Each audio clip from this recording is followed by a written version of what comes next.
Good evening. Welcome to this regular scheduled business meeting of the Summersville City Council on this 13th day of October 2025. Of course, today is Columbus Day, so it's a holiday. We certainly celebrate what Columbus Day stands for. With that said, I'd like to move right into the agenda tonight. The first item is consideration of the council minutes of the meeting held on September 22nd of 2025. Motion to approve, waive the reading. Second. Okay, council, we have a motion. The motion was to waive the reading. Is there any discussion? Okay, all those in favor signify by saying aye. Aye. Opposed, same sign. Motion so carries. Anybody sign up for public comment? No public comment. Okay, the first item on the agenda for me tonight is really exciting.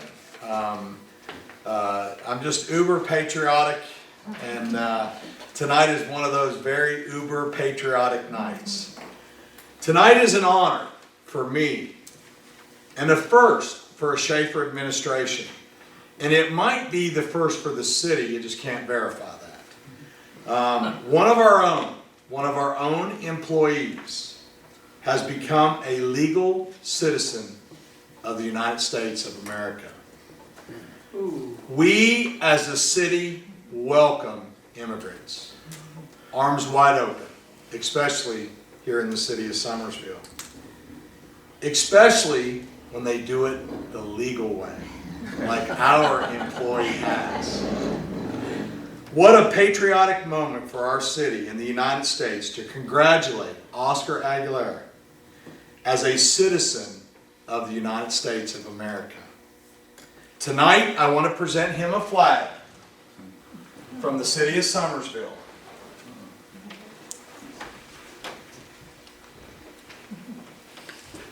And it says, "Congratulations on your American citizenship." He actually became an American citizen on September 30th of 2025. Presented to Oscar from the city of Summersville. Thank you. Buddy, I'm so proud of you. Same.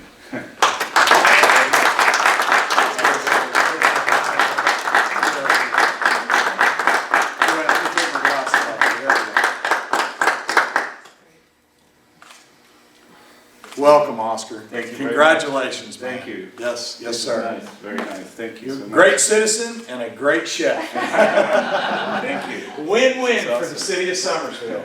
Proud of you, Oscar. Thank you Polly, very much. I'm so happy. I know that was a grueling process and you had to work him through it. So, yeah, buddy, we're proud of you. Thank you so Yep. much. Yep. Thank you. Yep. All right. This is awesome. Can we put it up? Yeah. All right. Okay, all right. Congratulations. Thank you very much. Yes, Yeah. thank Thank you. Congratulations. Thank you. Appreciate it. Yeah. Yeah. How exciting. Okay. The next item on the agenda is approval for the discard vehicles for trade. And council, that list should have been in your packet. I'm asking for a 2015 Chevrolet Equinox and a 2024 Toyota RAV4 to be traded. Actually, we're using them as trade for vehicles that we're purchasing. But it takes your approval to take them off of the official vehicle inventory list of the city. So I'll entertain a motion. I'll move it. Okay, we got a first and a second. Are there any questions? Hearing none, all those in favor signify by saying aye. Aye. Opposed, same sign. Motion so carries. Okay, now tonight we have from our wonderful partnership organization, Region 4 Planning and Development, we've got Amanda Smar with us, and I would ask her to come to the podium. And the first item on the agenda is approval of the City of Summersville CDBG Midstorm Water Project bid selection. Amanda, the floor is yours. Welcome. All right, thanks, good afternoon. So there were 5 bids received for the City of Summersville Stormwater Project. Bids were opened on September 23rd. I can go through those bids individually if you want to know the prices of them, or I can just let you know the lowest bid. Whatever, you should have the documents in front of you as well. The selected bid is okay. Okay, so the lowest bid was from Open Range Resources in the amount of $813,983.11. that is within the project budget, so it did fall within the project budget. No cost overrun for that one if that's the selected company. Yeah. Okay. So council, we did have the official bid opening here in the chambers. It was handled under the supervision of our engineer. Correct. And so the low bid is 800. And of course, the engineer recommends that low bid as well as your mayor. So I'll entertain a motion to select the low bid. Move to approve. We got a first and a second. Are there any other questions of Amanda? Okay, hearing none. All those in favor signify by saying aye. Aye. Opposed, same sign. Motion so carried. The next item on the agenda is approval of the City of Summersville CDBG MIT Stormwater Project Procurement Checklist documents, and they were included in your packet, council. Yes, so basically, those are going to be required by the state to move forward with this process. They'll have to give their final stamp of approval for us to go ahead and schedule a pre-construction meeting. Mainly, the only documents in there that are going to require signature are the debarment form, cost reasonableness form, conflict of interest, things like that.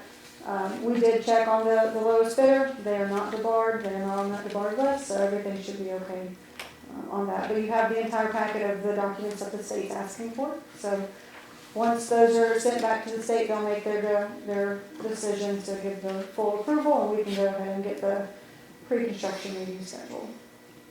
Okay. So, council, the documents were presented to you in your packet, and with your approval tonight, we'll get those signed and sent back to the state, so I'll entertain a motion. So moved. That's a first and a second. Any questions? Hearing none, all those in favor signify by saying aye. Aye. Opposed, same sign. Motion so carries. Thank you, All right, Amanda. thank you. Have a good evening. Yep, good. So Amanda, I'll get those signed probably the night before I leave and leave them with Amy. Okay, that'll work. Okay, thank you. Thank you. Have a good evening. You too. Okay, recorder's report. Okay, Mayor, I have just a couple of things I want to talk about. I'm going to pass this down. This will be the first thing I talk about there. I'll pass this down to you guys. Oh, wait, let me do this. Pass it on. I would just like to bring this council up to speed on what is happening relative to annexation. We have had a couple of annexation projects already, and I just want to explain to you how those work. With the sports complex and the visitor center, we did them under, and I want everybody to know, this is a state code, so this is required through the state. There are 3 options of annexation.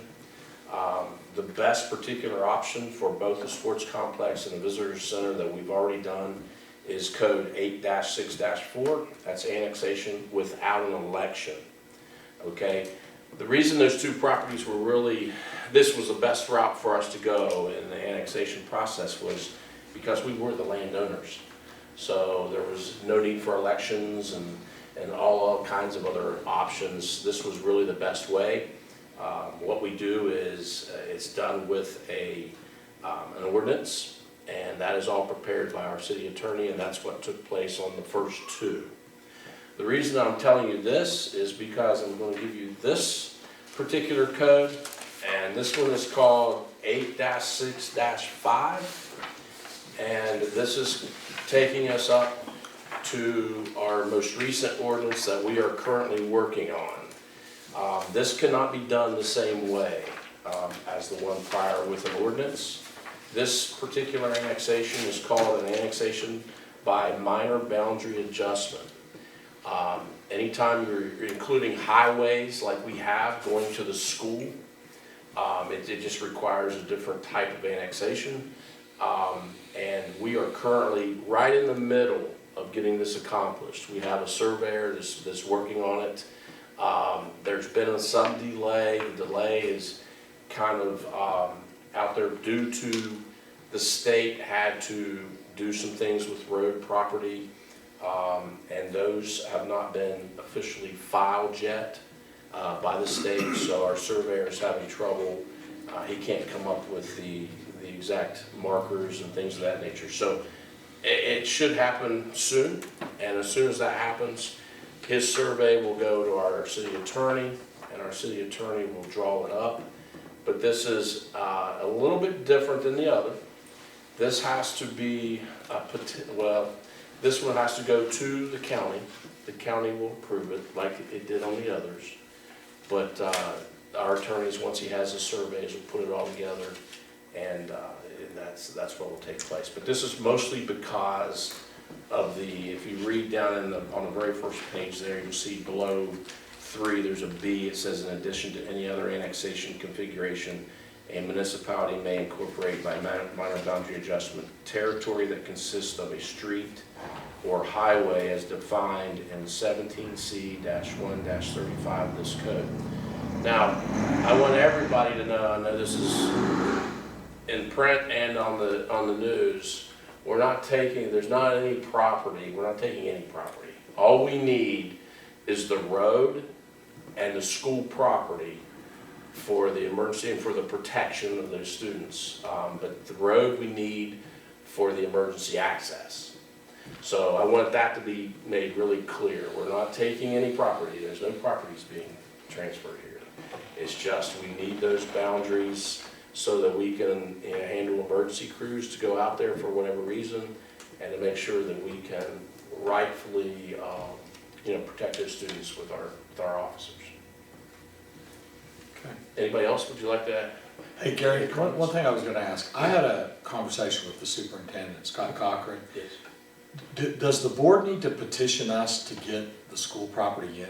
I don't believe so, Okay. but they will be mentioned in there, so I'll talk to Ryan and the attorneys. Because I didn't know, and I told him that I thought they did. There I could didn't know. be a sign off for them. But they're ready to do that. Yes, I mean, they yes. want the school in, so Yes. they're ready to do that. Yeah.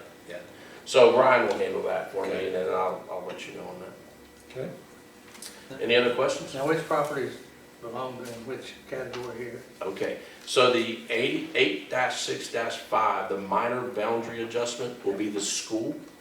School. And also the road going out to the school. Okay? The other two, the 8-6-4 is how we handle the sport complex, which is completed, and the visitor center, which is completed. But I just wanted to show you that one too, just to show you the differences between the two. And with this minor boundary, the mapping has to be precise. That's why we gotta go through the surveyor. And Wayne Acord is doing that for us. Great. Anytime you have any questions, just shoot me a text or call me and I'll help you with them. Okay. And that's all I have, Larry. Thank you. Thank you, sir. You said something about business. You said something about businesses. Did you have that? Businesses? No. Oh, okay. I thought you told me that earlier. Okay. Got it. All right. Okay. I just want to make sure you knew this. Yeah, thank you. Okay, council, I have a whole slew of stuff I'd like to catch you up to date on. In a very exciting way, on September 12th, we received a letter pursuant to West Virginia Code 5B 2L14. The city of Summersville, Nicholas County is hereby designated a certified Build West Virginia district. We understand the undersigned have met and made all the findings, and Summersville satisfies the criteria for this law, and effective immediately, any qualifying Build West Virginia project may be certified if it's in the location of 20 miles. So we've got 20 air miles of Summersville, which is a pretty broad span. But the crux of this whole thing is, this is so awesome because it gives serious tax benefits to the developers. And we're talking commercial, residential, and again, not somebody that just builds a house, but somebody that builds a housing development. This has been a feat for some time, a couple years. I give credit where credit is due. My executive assistant and her team did the grueling work to make this happen. And I'm extremely proud that we finally made it across the finish line. It actually, I have before me, it takes 3 cabinet secretaries to sign off on it for you to be able to get in. And so we got signatures of the Department of Commerce, the Department of Tourism, and of course, the acting executive director from the Division of Economic Development. So this is a pretty big deal, and you know, I personally know of a lot of future development in the county and in the city that's going to benefit well from the tax benefits that come with this program for developers, and that's the whole part of the program. Is this a state tax incentive for people to develop in this 20-mile radius, air mile radius of the city of Summersville. So thank you, Mary Ann, appreciate that, and it's real exciting to get that under our belt. Okay, the next thing I want to talk to you about, council, is the utilities for a minute. So we are right now in the grueling process of trying to identify projects that we need to move forward with the utilities. One project that's pretty much developed is a upgrade to our oldest infrastructure, which is downtown Summersville, and it brings water supply to the tanks and also increases the line size, and not only will that enhance our city from the standpoint of the aging infrastructure, the oldest infrastructure that we have in the city, it also puts the water that we need at our bulk cell meter to be able to supply more water, bulk cell water, which is needed for Gauley River PSD, and also they subsell to Wilderness. So in this project being on the table and currently engineered and under development from the standpoint of we're ready to go to the Infrastructure Council, it looks like that it's going to be about we're going to have to borrow about $1.6 million on a $3 million project.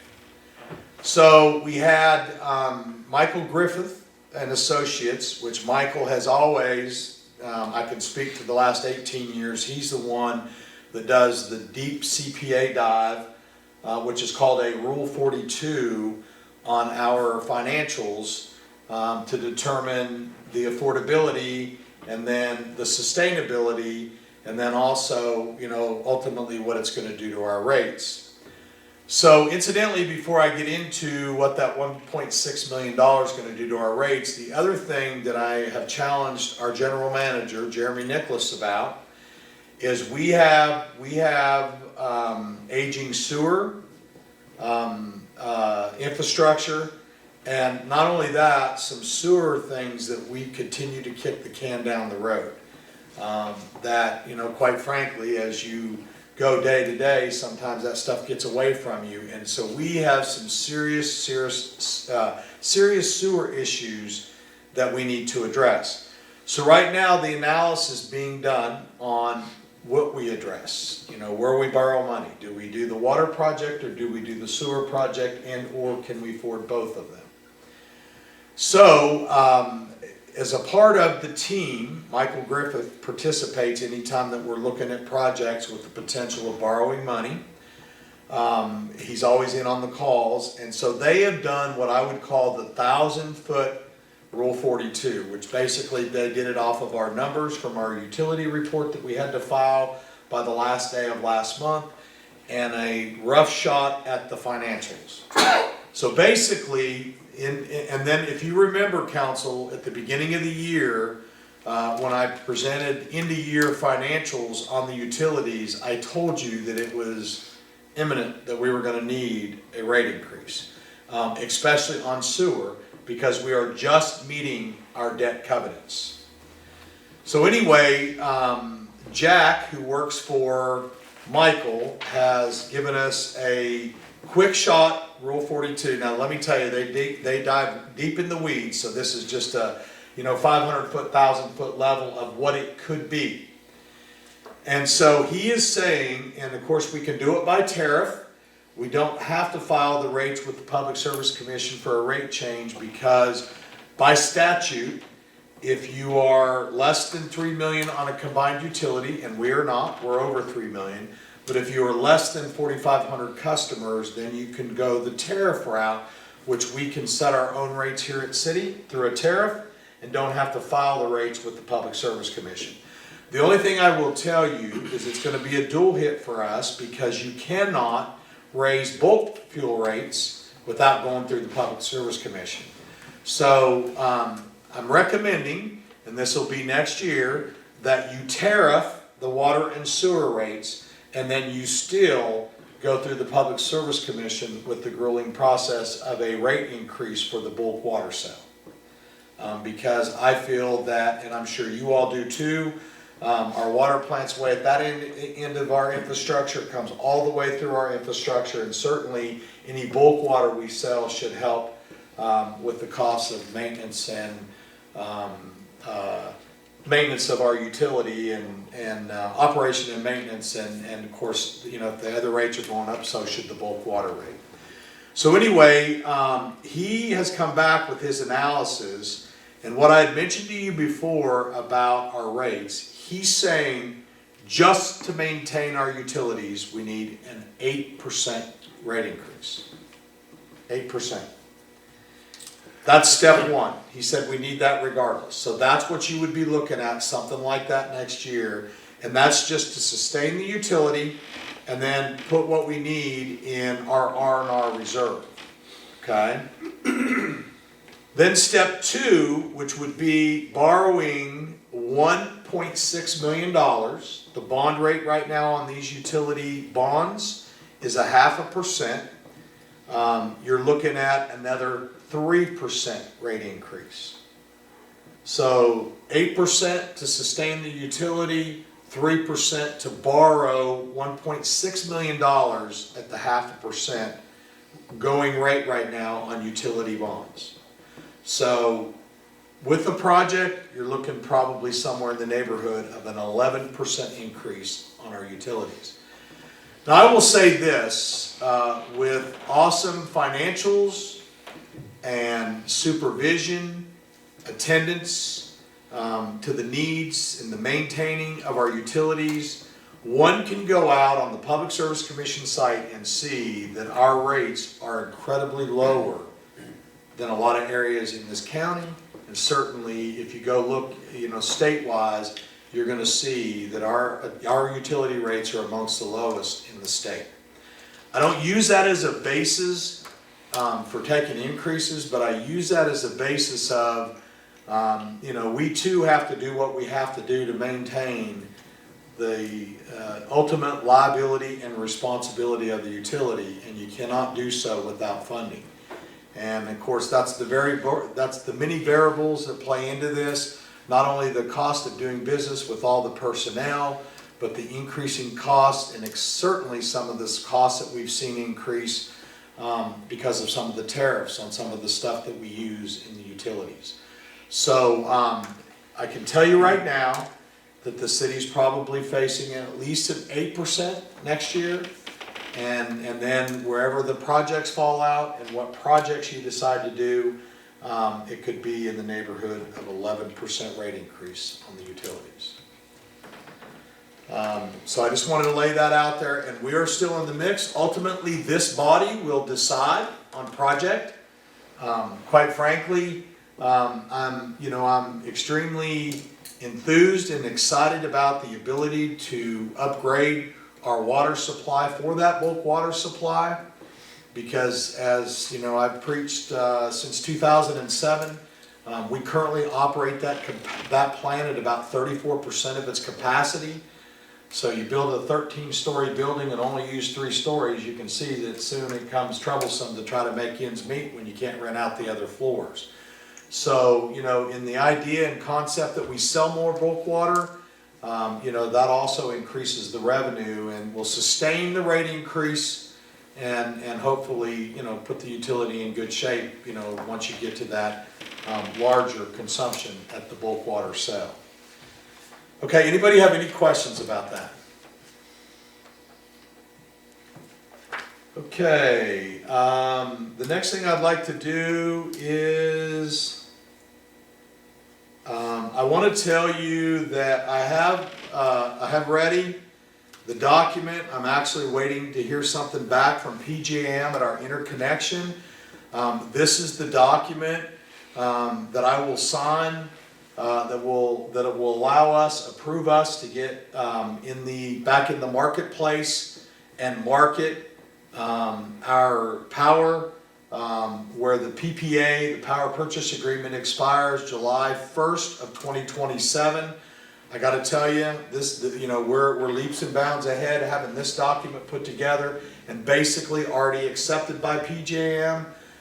This puts us in an incredible position now to start the grueling process of figuring out what that next power purchase agreement will be, and working with the various parties, whichever direction is decided, the various parties on where we sell the power, how we sell the power, and then of course ultimately get in a contract of the sale of the power, because our current contract expires the last day of June in 2026. So I just wanted to let you know that we're rolling on that. Let me see, I've got some just regular announcements. Okay, council, before the end of the week, we are sending letters out to all banks in the city of Summersville that have the capacity to issue a $12 million bond. And so we are soliciting all banks in the city. And of course, I can tell you now that there's a bank or two that does not have the capacity to issue a $12 million bond, but the ones that do will receive a letter, and actually we're asking for their rate to be back to us by October 31st. Okay, the letters will go out before the end of the week. So you can say it's exciting because we open the park bid will be open on the 28th. We had the pre-bid meeting in this very chambers, and you see all these seats in here, it was standing room only. We had an unbelievable turnout from all over this state of interest in building that park. So that is open the 28th, and the bond documents, if you read them, we're wanting to close on the bonds by the 14th of December. It is my hope that it will be earlier. It's just after you get the bid and you make all the arrangements, and we pretty much spelled out in the letter that goes out to them, exactly what we expect the terms to be from the standpoint of how we pay, when we pay, potentially a delay for 18 months, interest only, all the maneuvers that we need to do to make sure that when the bonds are issued. And then the other thing, the drawdown, we're asking that we get a drawdown as needed, not we get handed $12 million and start paying interest. And of course, we don't know that the banks will entertain that. We'll go through that process. And I have that document available for anybody that's interested in reviewing. As a matter of fact, I'll have Mary Ann send it all out to you. You should have seen it. I should have had it ready for you tonight. I copied you a lot of other stuff. You did copy that. Okay, anybody have any questions about that? Those letters will be in the mail this week. And I'm also going to send them return receipts so the bank can't say we didn't send them. Council, I want to let you know that interviews have been set for next week on Monday. We are currently trying to hire a new executive director at the Summersville Arena and Conference Center. Those interviews are Monday. And then also Monday, we're also going to interview for the executive assistant to the mayor. As Mary Ann's exit strategy is with the mayor, we're going to try to hopefully get somebody in her seat that can have some training before D-Day. So those interviews all take place a week from today. The other thing, I just got a couple of things that I would like to highlight. The West Virginia Division of Forestry has asked me to really beat this drum hard. And they want everybody to know, because we've had an incredible dry season this last year, that the burn laws from October 1st to December 31st are 5 to 7 p.m. The maximum fine for violating that is $1,000. They also give me a rundown of the burning laws in brief. You have to burn during the hours, which is 5 p.m. to 7 a.m. Fire must be attended at all times. Area must be cleared down to the mineral soil for a minimum distance of 10 feet around what you're burning. If your fire escapes, this is key, you are liable for the cost of fighting the fire and any damage the fire may cause to others. So please take this to heart because we have had an exceptional dry season. A couple other things I want to do is remind everybody, our very own, let me find my little sheet here. Our very own Homeless Commission, co-chaired by my executive assistant Mary Ann Taylor and Councilman Jim Epling. They're having another resource fair. It happens to be this Thursday, October 16th at the Summersville Baptist Church Family Life Center, 11 a.m. to 1 p.m.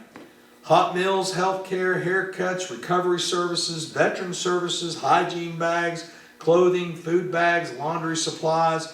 You know, kudos to everybody that's involved in this. There's partnerships with organizations, nonprofit, for-profit, and then there's a whole lot of individuals that come to the table with this Homeless Commission.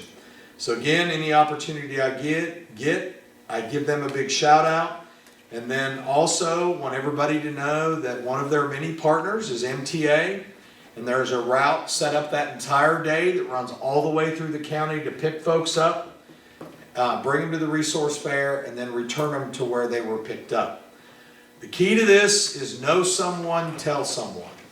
That's so important, you know, and it doesn't necessarily even have to be somebody that's homeless, but maybe somebody's on the brink of becoming homeless and they need help. We encourage you to send them this way. I will tell you another spin-off of the Homeless Commission has been the Table, which serves meals twice a week down at the DRC. And, you know, I know we served one night, council did. And, you know, periodically I get reports and updates from Mary Ann on other dinners and folks that have served. And it's kind of, you know, it's kind of awesome to know that we're fulfilling a need, because sometimes some of the numbers that come through are astounding. And, you know, when you have even a handful of people that are needing food, you know, in today's world, that's a challenge. And to some extent, it's, you know, it's just a sad situation. But anyway, also don't forget about the Table and the great work being done there, which is a spin-off of the Homeless Commission. So we give them thanks for all that work as well. Then I want to highlight the Adult Halloween Party at our very own Summersville Arena and Conference Center. Council, this is where you can all dress up and be goofy. At it's called a Haunting Affair. It's at the Summersville Arena and Conference Center, 6 p.m. to 11 p.m. on Friday, October 24th. They've got dinner and appetizers, and boy, do they have a lineup of chefs and assistant chefs. You're going to have Pete from Cafe Acropolis, Oscar, our very own Oscar, that got his flag tonight for his citizenship. And then they've got some assistants, Minnie Dean and Donna Perez. You're going to have dinner and appetizers. They've got a haunted carnival, games and prizes, trivia all night, axe throwing. Hope we got some liability insurance. And a mechanical bull. I might even try that if I go. Anyway, they got the mechanical bull, axe throwing. They do have a contest, costume contest, but that's optional. You don't have to wear a costume. It's encouraged, but you don't have to. They got trophies and prizes, dancing and more. Folks, it's $50 per person. What a deal. And that includes everything. There is an open bar, and that $50 does include one drink with your meal. So pass it along. Have you sold it? Yep. Good deal. So think about having you a Halloween bash at the Summersville Arena and Conference Center. Okay, let's see, I got all my notes. The last thing I want to say is, boy, what an honor I had yesterday. I'm going to brag it up. I was invited over to the football field. I got my very own Little Bears helmet. Councilman Chuck Shaw went with me. Matter of fact, I wanted to put it on and play the second game, but the helmet wouldn't fit. And then I got this beautiful plaque, the Little Bears, recognizing not just me and my many years of service, but also the city of Summersville and all the support we've given them through the years. So I want to thank the Little Bears, this means a lot. And now I have this for my permanent office as I go forward. So I think the last helmet I had was mine in high school. That probably wouldn't fit either. I got a lot more brains. Okay, council, with that said, how about council reports? Thank you, Little Bears. Any council reports or comments? Yeah, I'd just like to say one thing. I know this council's been so supportive of WVU Hospital, and tomorrow is a really cool thing if you've never seen anything like this. But tomorrow at 10 a.m., the hospital will be celebrating their 250th robotic surgery that they are having. And they're gonna have the robotic equipment in the lobby, the main lobby at the hospital. It'll be short, it'll be less than 30 minutes, but we will be introducing both of our physicians that currently use those, the two Dr. Griffiths. And we just wanna invite everybody out to see that, if you'd like to see that equipment, and get to meet the Griffith brothers. They're terrific surgeons, so that's 10 a.m. Good, thank you. Anybody else? When is trick or treat? October 31st, 6 to 8. Is that Friday night? Friday night, yes, sir. We went with Friday night. Traditionally, we stay with that day unless for some reason there's a football game. There is not a home football game that week. If it would have been, we would have switched to the 30th because we got to have police officers at the stadium and traffic control over there. We can't do both. Yeah, so there's no game, so we're doing it on the 31st. Game though, isn't it? No, Away? there's no home. Yeah, it's away. It's away. I mean, Yeah, there's no home game. If there was a home game, we couldn't do trick or treat the same night because we don't, the law enforcement that we need at the stadium and then traffic control and then in the community for trick or treating, we just can't split it. 6 to 8. 6 to 8. And the county also went with that same time. So the county trick or treating is 6 to 8. I did notice that Richwood is doing theirs on Thursday, and it might be because they have a football game Friday night. Maybe. Yeah, I don't. Are they having the thing out at the? Yes, and the Safe. Safe Zone is Friday, 6 to 8 at the Summersville Arena and Conference Center. And Marianne, how many businesses? 19? We have 17. 17 businesses have signed up to give candy out. So, okay, anything else, council? I do need to have a quick executive session. Marianne, would you do me a favor? You don't have it yet because I was going to send it to you today and I didn't. I got the letter that I'm going to send to the banks. I'm going to send it to you. I actually got it from John. It's got all the details in it. I've reviewed it.